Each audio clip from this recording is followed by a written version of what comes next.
2013 সালে আমার দোকান তৈরি এবং এই বাজার থেকে এই দোকানটা আমাকে করতে দিয়েছিল। আমার 2000 আমার যোৎসাদিতে বাড়ি ছিল, এখন বর্তমানে আমার নিচ্ছবায় বাড়ি। তো আমাকে চাষবাস, আমার 23 বিঘে জমি ছিল, চাষবাস বন্ধ করে দিয়েছিল কোনো ঘটনা পরম্পরায়। সেই জন্য বাজার থেকে আমাকে দোকানটা করে দিয়েছে। সেই দোকান নিয়ে আমি আজকে 21টা মেম্বার নিয়ে করে খাচ্ছি। তা আমাকে বিনা নোটিশে, কোনো নোটিশ না দিয়ে আজকে হঠাৎ করে জানছি আমার দোকান ভাঙতে আসছে এবং ভাঙবে। কেন, কিসের জন্য? আমাকে নোটিশ তো করা দরকার ছিল।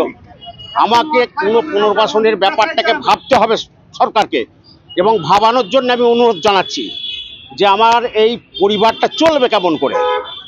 যদি পরিবারটা আমার চলতে না পারে তাহলে কি করব আমরা, সেটাও তো বলতে হবে।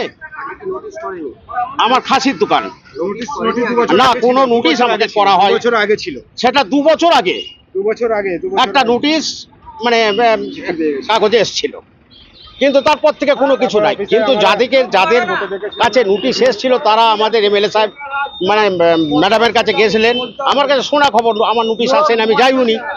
তো আমার শোনা খবর যে তিনি বলেছিলেন পুজো পর্যন্ত কোনো কিছু হবে না, আপনারা নির্দ্বিধায় ব্যবসা করুন। কিন্তু আজকে সকালবেলা শুনছি যে দোকান ভাঙবে।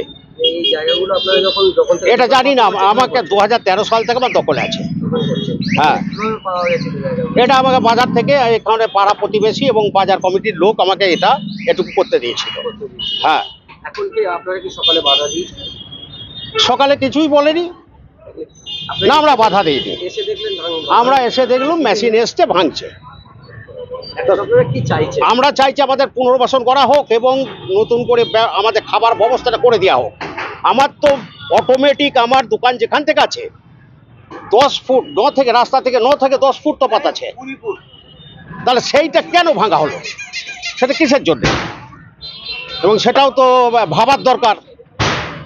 এবার যদি বলে যে না আমাদের ভেঙে দিয়েছি, আমাদের দরকার, সেটা আমার কিছু বলার আর নেই, না খেয়ে মরতে হবে। সামাদ মল্লিক, আমার খাসির দোকান।